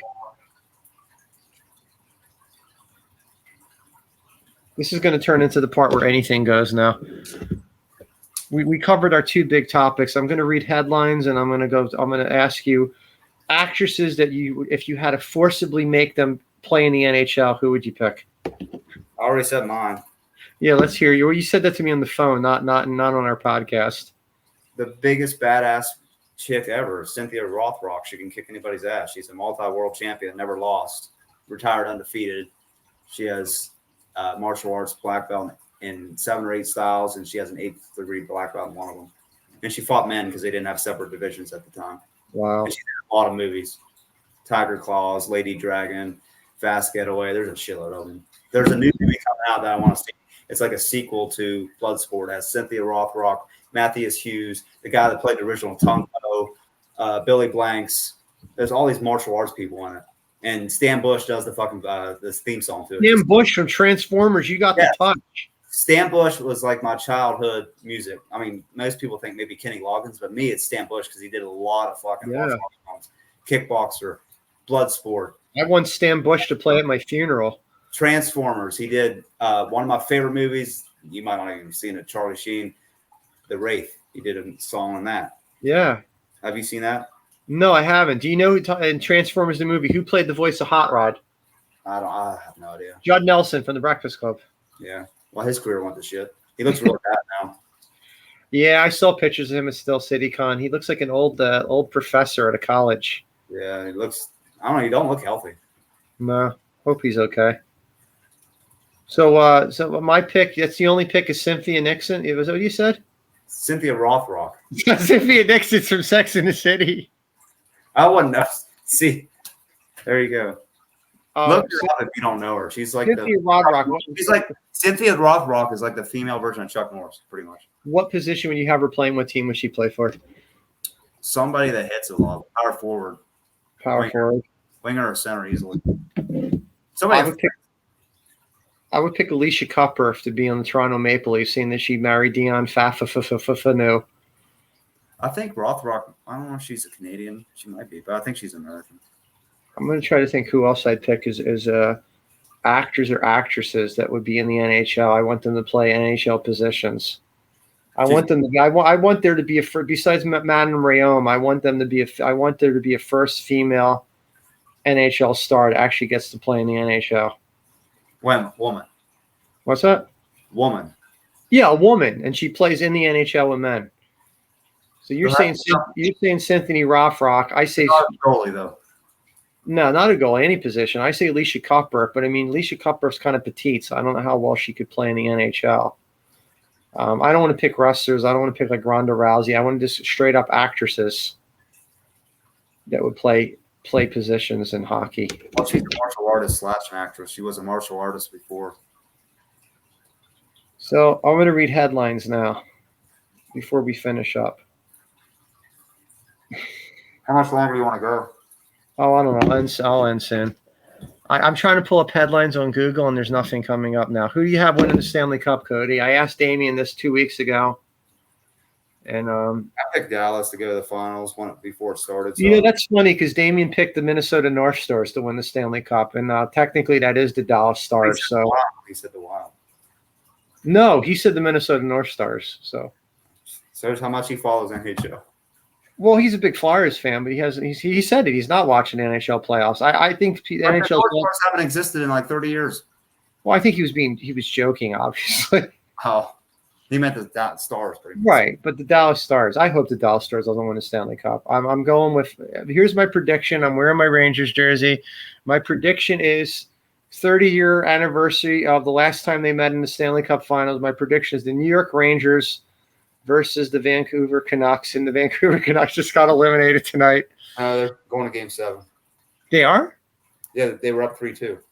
Oh, so they are going to Game 7. I thought they got eliminated tonight. No. All right, so I'm just going to stick by my prediction is the Vancouver Canucks versus the New York Rangers in the Stanley Cup Finals. Jesus will eliminate them next game. Please don't say that. I got a death diagnosis riding on this. Well, you said the Cup, so it doesn't matter if they don't win the Cup. Yeah, that's true. So. I don't want them going to the finals because that's one step closer to me dying, so I don't want them to. I'm not going to get into it, people watching this, but I had a dream if the Edmonton Oilers win, I'm going to die. So I don't want the Edmonton Oilers to win. So I think it's going to be maybe Dallas. Maybe Dallas will go to the finals. I'd like to see the Phoenix Coyotes go to the finals, but that's not going to happen now. Cody, thoughts on the Utah Hockey Club? Fucking morons. You can't even have a name. Not more. You said morons. That's everybody. Or fucking moron Mormons. There. Is that better? Yeah. No name, no collars, just Utah. No mascot, nothing. They're just going to take advantage of that fan base that first year because I don't know anybody in their right mind that would want to buy merchandise that's just going to say fucking Utah on the jersey and probably all black. After they bought all the fucking tickets too. Yep. They're already proven the fucking owners are just as bad as the Phoenix Coyote owners. That's fucking billionaires for you. Yeah, it's just they're con artists. They're just selling people a bill of goods. But let me put it this way. Selling people on season tickets and merchandise is basically, and you're naming the team the Utah Hockey Club for the first year until people pick it. You're basically. I don't even know about the hockey club. The actually Utah Hockey Club is still one of the names to be picked out of the 20. Oh, Christ. It just says Utah Hockey, right. Or just Utah. I don't know. We don't know yet, but it'll just say Utah, I think. That's as bad as New Jersey Devils is having Jersey written across their jersey. Yeah, but at least they have a name. Right. As Utah. Right.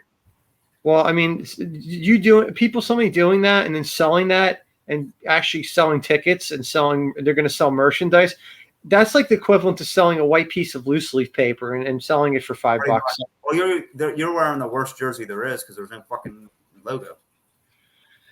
Yeah. I mean, but it's a name, and Rangers, Rangers. Still, they don't have a logo. Yeah, they might have the. They do. No, they do have a logo because when they had the Statue of Liberty jersey, they had the actual. But that was never really. It's like a logo that a park ranger would wear. That's what the Rangers. Yeah, that's what I was trying to draw. I couldn't think of it, but it's never on. It's never on the. Right. They did. No, they did have jerseys in the 70s. In the 70s, they had the actual. Why'd they get rid of those? I don't know. They did what Pittsburgh Penguins did. They just wrote Rangers. But in the 70s, it was the actual crest with the crown head and the logo with the red and the white. And it says Rangers. Was more of a couple years and here and there. But that Rangers always said Rangers for like 30 years. Rangers, right?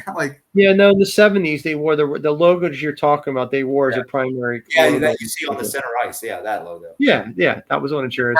The patch, the Rangers patch. Yeah, the patch, which I could let. Yeah, so there's nothing. Look, nothing is as bad as naming Team Utah for the first year. I think they should be assholes and they should wear white gloves, white pants, white sticks, white hat. They said there's not going to be any collar, so I guess it'll be white. A complete white out just to confuse the opposing team. It'll probably be all white with black trim and all black with white trim because they said they won't have any collars and black and white aren't technically collars. So there you go. It should be the logo. I'd be so fucking pissed if I dropped money on that. I would be pissed too. They don't deserve a team if they're going to do that. Just pick a fucking name and collars. It's not that fucking hard. Or just have it within a month. Have a fucking vote within a month or two. You got it for like 3 more months. Why the fuck would you have different faces? What they're doing is they're going to eliminate a few names after every vote. Yeah, it's stupid. So let me read headlines before we go. I wish we could have named more actresses that would be in the NHL. I'll give you Natalie Dormer that was in Game of Thrones. I'd like to see her play. I'd like to see her play hockey. I'd like to see. Oh God. I'd like to see Kate Hudson play hockey because her brother actually was friends with Eric Lindros. I'm trying to think of somebody big and opposing. I don't know any though. Yeah, see, I'm going to go with wrestlers. I don't want to go with wrestlers. I could say Nia Jax. I'm talking about women. Yeah, women I would like to see play in the NHL. I'd like to see Roseanne Barr as a coach of a team. I think she'd be a really good coach. Well, if you want to go that route, Kathy Bates. That'd be your goalie. Big ass fat woman. Yeah, she's too old to play hockey. Well, you didn't say age because Cynthia Roth. Well, I'm thinking of somebody could actually play, Oh, well, Roth. Okay, I got somebody else, but she's small. Rothrock's in her 60s. Mila Kunis, she's Russian. She'd be a good hockey player. Ashton Kutcher's wife from that 70s show.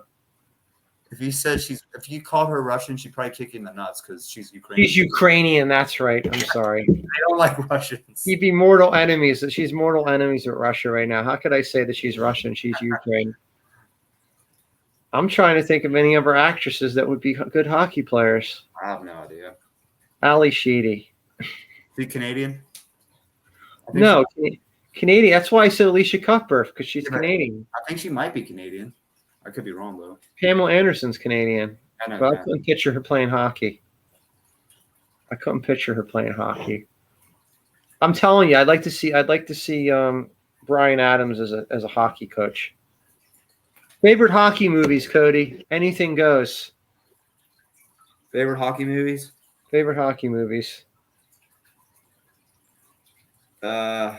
Miracle.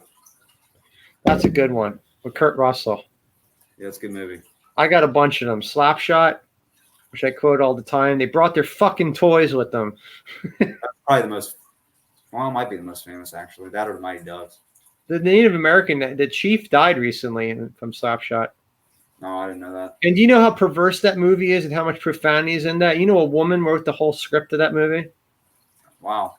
Yeah, I forget her name, but she wrote that in the 70s. Well, when you go to hockey games, because I go to enough of them, if I see fake jerseys, it's always the Chiefs. Yes. That's the two. Because you can get them on Amazon for $30. That's why. Well, when I say the Mighty Ducks, not the ones they use that inspired the team, but the movie one. The green one with the ducks. Yeah, from the movies. Right. Yeah. Yeah, it's always Goldberg and Banks. And I think it was the second one they used the actual duck with the. Yeah, because that's when the team finally came about and they started using the real jerseys. Yeah. So here's my favorite hockey movies. I got Slapshot. I have to go with Youngblood. You ever seen Youngblood? Parts of it. That's the one with Rob Lowe. Rob Lowe, yep. And what do you call it? What do you call it? Keanu Reeves has a cameo in that movie. Yeah, it's one of his first movies. I think it was the same year as the one true story movie where the guy killed his friend and they bragged about it. Keanu Reeves and River's Edge. Same year. We talked about that before with Crispin Glover. Yeah, he's a fucking eccentric. The killer's named John, and Keanu Reeves, like everyone wants to turn the asshole in, and Crispin Glover doesn't. And we talked about this before. He's just like, you don't know John the way I know him. He's just weird. He's weird in all his fucking movies. He's weird in Teachers too. He gets shot and killed in the hallway of the classroom when he pulls a gun out in Teachers. Well, we talked about that before in our September episode of like school movies. I was watching the Friday 13th documentary, the movie he was in, the final chapter, and they said he was so weird. Like when he was on set, he would just act really strange and not go around most of the actors, and that whole dance sequence he does in the final chapter was all improv, so they just kept it in there. He's like Judd Nelson in Breakfast Club. He almost got fired on the set of the Breakfast Club, and Paul Gleason had to stand up for him because he was treating what do you call it, Molly Ringwald like shit. But he's kind of like a method actor, kind of. That's what Crispin Glover does. Yeah, I mean, a lot of them are that way. That's why they're good at it. He almost kicked David Letterman in the head and got banned from the David Letterman show for years in the 80s. He was playing a character from a movie, and clowny clown. Speaking, here's one I just thought of because it's whole David Letterman thing. Jerry Lawler and Andy Kaufman. Oh, Man on the Moon. Even though he's in a wrestling movie, that's technically a wrestling. Yeah, I mean, it's a huge subplot. But that was the first. You said Hogan. No, the first famous person with wrestling was Andy Kaufman and Jerry Lawler. That was before. Yeah, no, I thought you meant the first movie Hogan was in a wrestling movie. In a movie. That's what started it, but I think the first celebrity and wrestler was Andy Kaufman and Jerry Lawler. That was right. Was that before Rocky? It was. Yeah, that was before WrestleMania. That was like the first crossover with celebrities getting involved in wrestling. Yeah, but Rocky 3 was in 1982, so it was around the same time. It was around the same era, yeah. But it wasn't WWF, so it didn't. He told it so well that Jerry Lawler was saying that Andy Kaufman's parents or brother, I don't know, somebody in his family, because he kept the whole fucking neck brace on. Yeah. They wanted to fucking kill him because they thought they actually broke his neck. A friend of mine that I knew, he worked for the Reading Royals hockey team. He was a cameraman. He met Jerry Lawler when Jerry Lawler had wrestling night. I met Jerry Lawler. Yeah, my dad did too. I haven't. But you never asked him anything about Andy Kaufman? I was really young. I was probably like 12, 13, so I didn't. Right. But anyway, for an acquaintance of mine met Jerry Lawler when he was working the hockey game, and I don't know why he brought up Andy Kaufman, but he brought up the movie Man on the Moon and Jim Carrey, and this is a quote. Don't put me to task on this, but my friend asked Jerry Lawler what Jim Carrey was like to work on the set with, and Jerry Lawler said Jim Carrey was an asshole. I can see that. I don't want to get in trouble, people. This is Jerry Lawler's alleged own words, but yeah, I heard he was an asshole, so I don't know. He stayed in character. He pretended he was Andy Kaufman the whole time. Yeah, he's another method actor, I think. Yeah. Okay, last segment. I don't have anything. I looked on Google. There's no headlines. I don't want to get into the Israeli-Hamas war because I don't want to get banned on YouTube. It's stupid. They're going to fucking fight. They've been fighting since the beginning. So the college protesters that are using something that they're never going to stop fighting anyway. No, and like these fucking millennials and Gen Zs think they're going to change the world protesting on a college campus. But anyway, my question is, I had for you, we talked about this before, I brought this up. Rock stars that would be good wrestlers. There you go. That's your final segment on Anything Goes, Midnight Mayhem. Well, I'm just going to go with the ones you told me. Danzig. You took mine. You took my pick. Well, I don't know. I can't. I mean, he's short, but he's muscular, Glenn Danzig. So he would kind of be like Rabbit Wolverine. He would be, Let me think of one. Go with yours. So I got Glenn Danzig. I have to go with Henry Rollins. Seth Rollins is named after Henry Rollins. When they told Colby Lopez to pick a name, he picked Seth Rollins because he wanted to name himself after one of his favorite punk rock singers, Henry Rollins. Henry Rollins was very skinny when he started out with Black Flag. And I know you're not a punk rock fan, but he actually started lifting weights and getting huge because people were throwing stuff on him on stage. So he kind of got big to kind of put like a protective layer around himself. But Henry Rollins back in the 80s would have been an amazing pro wrestler. Just on the look.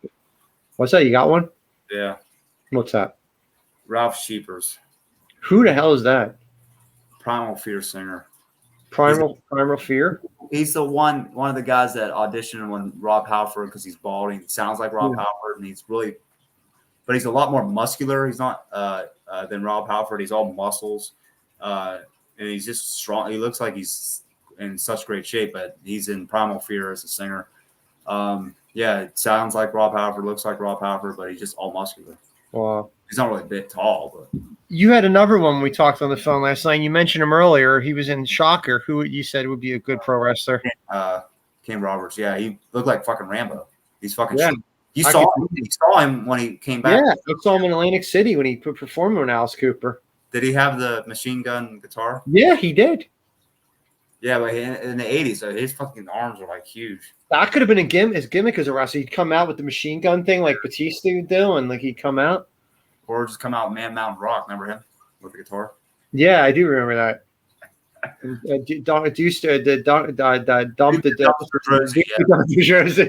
He was terrible. So who else we got? Greatest fucking wrestler ever. So we got Glenn. Yeah, he didn't last too long. We got Glenn Danzig as a pro wrestler. Henry Rollins. I got a couple. You got Kane. You got Kane from Alice Cooper. Yeah, I got an obvious one that looks like somebody that's has been a WWE star. Let's see if you can figure it out. Looks like one. He looks like somebody that's been WWE Universal Champion for years. In wrestling or not? This is somebody's a musician. Oh, okay. That looks like he could be who has been the WWE Universal Champion. Come on. Roman Reigns? Oh, yeah. Yeah, okay. Who looks like Roman Reigns? Yeah, Metallica guy. Rob Trujillo from Metallica could have been a great pro wrestler. And I think we talked about this last night, so that this is anything goes. I think Lars Ulrich would be a good manager. He'd have a megaphone, and he'd have legal contracts, and he'd sue everybody, and he'd be like Jimmy Hart with a megaphone. He'd be a good manager. Be good because he likes to get in trouble talking, run his mouth. Sebastian Bach. Who's that? Sebastian Bach? Yeah, he's always fucking talking. Would he be a manager or a wrestler? Well, he's not big, but he likes to run his mouth, so I don't know. Back in the day in the 90s, I think Axel and Slash would have been a good tag team.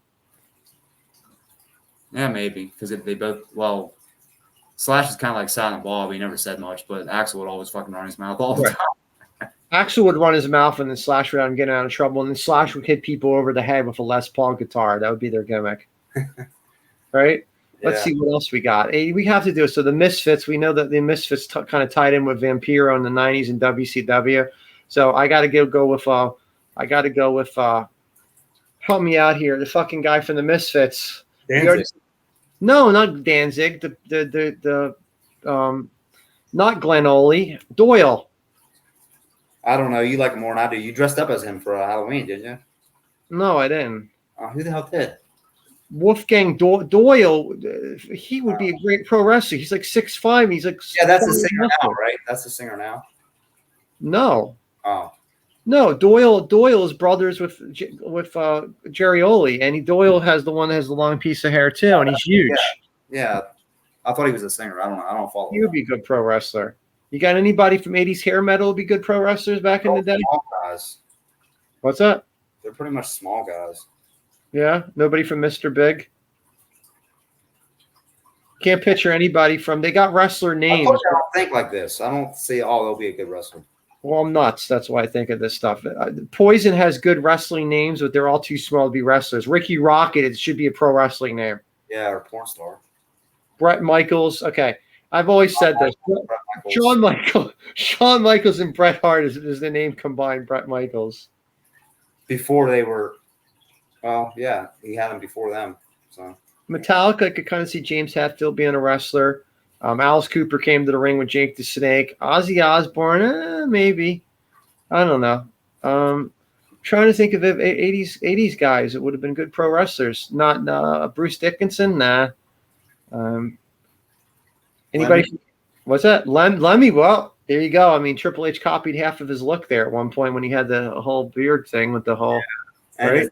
Song, 2 of them. So 2 of the songs. Somebody should do Ace of Spades as a theme song in wrestling. That would be a cool theme song.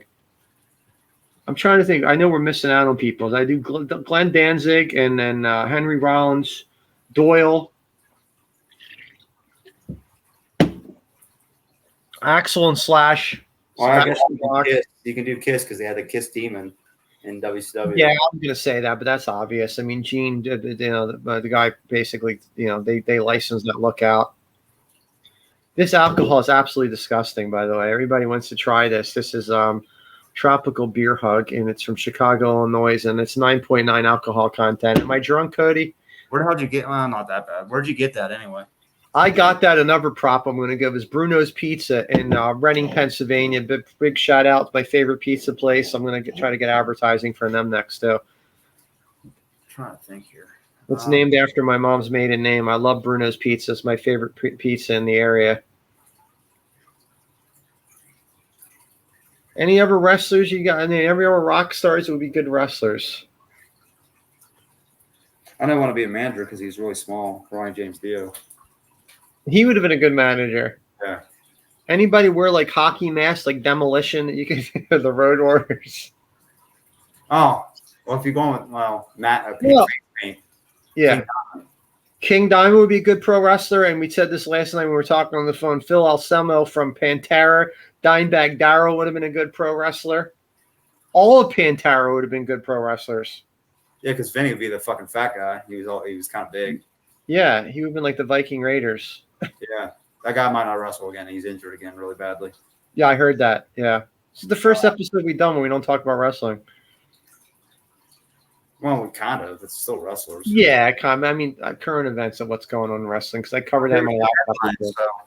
So usually there's some headlines to talk about, but maybe there's really nothing, right? I don't follow the news. I got one. Yeah, I like this guy, but he looks like a Viking. He plays a Viking like Man of War, the band, but it's not them. He's huge. He's tall, and he was in movies too. Thor. The guy, the band was called Thor. The singer was Thor. He had his yeah. He was terrible. I didn't like him. He was really bad. He's like Man of War, but he was known as Thor, and his name was Thor, and it was longer than just Thor. I got two. Gore, you mentioned this last night. Gore would have been a good pro wrestling group. Maybe because the way they dressed and shit. And I don't know if anyone ever said this before, but you kind of remind me of him. Is he was actually a big pro wrestling fan. I was reading articles. Who? You want to say Cliff Burton? No, I wasn't going to say Cliff Burton. I was called Cliff Burton before. No, I was going to say Peter Steele. Nah, I don't look like him at all. If you had black hair, you'd look like Peter Steele. And he was like 6'5". He was from New York. He was actually a pro wrestling fan, from what I understand. I'm bringing him up because, come on, the Brood with Edge and Christian and Gangrel, he would have been a perfect member of the Brood. There you go. Yeah, he was huge. He was huge. I'm going to create him in WWE2K24. I'm going to put all these rock stars in my game, and I'm going to upload them, and then I'm going to give everybody links to download them. And I know Damien's, if he watches this episode, he's a big wrestling fan. He plays W2K all the time, and I think we should just create rock stars. Do you have the new one? Do you have 2K24? Yeah. I'm going to create all these wrestlers for you, and you can upload them. How's that? I'm going to create a whole stable of rock stars as wrestlers. Because there's so many different little things you have to go through. Oh, I know it's a pain in the ass. I created Tommy Lee once. I actually did all the tattoos. It was an absolute pain in the ass. I don't know how people get them so realistic, but they do. Oh, it's taken on a life of its own now, and a bunch of people got banned now because they created so much stuff with like real stuff that they're now copyright problems now. They still do it because I download other wrestlers from like AEW and all that shit. How are you enjoying the new game? It's like the same as the rest, but there's more match types, so it's better. I have 23, but I don't have 24. I can't. But the roster's huge. If you don't add anybody and download anybody, it's still over 200 some wrestlers. I'm going to create Kirk Hammond and Dudley Moore. No, they switch off like father, like son in the wrestling match. Anyway, before we wrap it up, then I guess Cody, you got anything else for us this month? Not really. No. Any concerts you're seeing this summer? I asked Damien that. What concerts would you go to if you could? Oh, if I could? Yeah. Concerts that actually exist, I mean. What? Concerts that actually exist this summer, not made up ones. If you could go see any. Well, Sweden Rock Festival, of course, but I don't camp. I don't like sleeping on the ground, so I don't know how all the big things. Barcelona Rock Fest. M3 already happened. Already been there enough. Yeah. I don't know. I want to see Creator and Testament, but they're not coming anywhere close. Cleveland's closest in October. Right. I don't know. That's all I got. I wouldn't just released a new album yesterday. I'm going to pick up. You did? Babylon AD. Okay. Mr. Big has a new album coming out. Who does, Mr. Big? Yeah, their final album. Why is it their final album? Because it's their final tour. They said they're going to retire. So maybe not since they're making a new album. Yeah, right. Let's start a cover band for Mr. Big and call ourselves Mr. Small. You know how to fucking play? That's I'll sing. Yeah, I can sing. No one's giving me a chance. Charlie Sheehan is the Eddie Van Halen of the bass, played with David Lee Roth before Mr. Big. And Paul Gilbert's one of the greatest guitar players of all time. So, yeah, good luck. You know who'd be a good pro wrestler now? Wolfgang Van Halen. There you go. He would just be pure weight. He would just like push people into the corners of the ring and just like sweat them out and shit. I could see him locking them up in the corners and just like tossing them and shit, Wolfgang. There you go. Why is that? Because he's fat? No, he's not fat. He's just big. I don't say he's fat. I think he can power. Again, speaking of, musician. He'd be a powerhouse. I What's just that? saw a picture of him in the UK. He's in the UK right now. He's fat again, like bigger than he was for a while. Jack Black. Jack Black, really? Guts, like, yeah, he's fat. Yeah. He has a big gray beard, everything. Oh, yeah, I've seen he had the gray beard. I mean, he's fat. They show like a You know side. who would have been a good pro wrestler? I really miss him. Eddie Money. Why do you say that? I don't know. He would have been a good wrestler in the '80s. He would have came. Well, I'll tell you why. Because Kevin Nash always he always compared. He always would call. You got to remember this, Cody. You're a WCW fan. Kevin Nash used to make fun of Mike Awesome and call him Eddie Money. Oh yeah, the big fat chick thriller, Mike Awesome. Before he was that though, but Kevin Nash should be on microphone doing WCW Nitro. That for some reason, I just don't remember him. Yeah, he said it a bunch of times. So I always just pictured Eddie Money as a wrestler. He'd like come with Money glasses and a tie and Ted DiBiase, Money. Yeah. I can't think of anyone else. Bret Michaels is too small. I can't think of anyone else. James Hetfield, I said that. Sebastian Bach. I think we named everybody. Anybody from the '80s, like Anthrax or anybody in Slayer? Terry King, maybe. Would he be a good wrestler? Yeah. Mick Jagger. He's too small. He'd run his mouth, but then he'd have like someone else back him up, like beat people up. He'd be like, "I think I could beat you," and then someone else would have to fight him and shit. Yeah. He'd be the guy like the Miz who runs his mouth and gets his ass beat. Yeah, he'd be like Jimmy. He'd just run into the ring and say something and all, and then he'd run out and someone would have to fight his battle sword. I'm trying to think of more, but I got one because they had the Gold Dust weird, non-binary Gold Dust. David Bowie. David Bowie, and I'm going to have to say this is he would. I'll leave this on an end this on the note. So what's his name? You know this in real life, the New York Dolls. He wound up becoming Buster Poindexter. Oh yeah, not Franz. I don't remember. I know they were in drag. You never into 90s, 70s glam rock from New York City? I'm not a fan of Cheap Trick. I'm not a fan of really David Bowie very much. They would be a good tag team too. They would be like the Hart Foundation, Cheap Trick, because I know another '70s band that would be perfect because they had the fucking long, like the thing like Macho Man would wear, like cape, jacket. Angel. I'll have to check them out. Punky Meadows was the singer. Punky Meadows. That sounds like a pro wrestling name. Yeah, they're a glam band from the '70s. I'm not a big fan of. I have one of their albums. Yeah, I like 80s glam, but 70s glam, not so much. Hanoi Rocks, I liked. They were Bon Jovi would have been. I was in the last episode when you weren't in. I talked about Bon Jovi in the Moscow Music Festival. When Bon Jovi came out with that trench coat and the hat and run through the Russian crowd, I mean that was like a pro wrestling entrance, Yeah. He had the long airbrush coat and all. I mean, he looked like he could be a wrestler in that sense, or at least he had a pro wrestling entrance. So anyway, New York Dolls. I gotta bring this up. I'll end it on that. The New York Dolls is Hans, not Hans. Jesus Christ, I should know this. I'm surprised you don't know this as a music historian, Cody. What about him? David Johansen. David Johansen was the lead singer in the New York Dolls, and he wound up becoming a whole image revamp in the 80s. And he wound up becoming like the Stray Cats. And he changed his name to Buster Poindexter, and he was in Scrooged. He was the cab driver in Scrooge with Bill Murray. Oh yeah. But Buster Poindexter, and he would be a good wrestler because he would have had the glam Gold Dust gimmick in his beginning of his career, and then he would leave if he was a wrestler, and then he'd come back as Buster Poindexter and have a whole new gimmick. So there you go. Mick Foley. Like the many faces of Mick Foley. Yeah, how he would change it all the time. Yeah. Or Demolition Smash, and then he came back. Yeah, well, that's the same thing with Dustin Rhodes. He did so many. Yeah, that's what I'm saying. All right, Cody. I think that's all we got. We're doing a double episode here. Anything goes. You got anything else you want to add before we end this?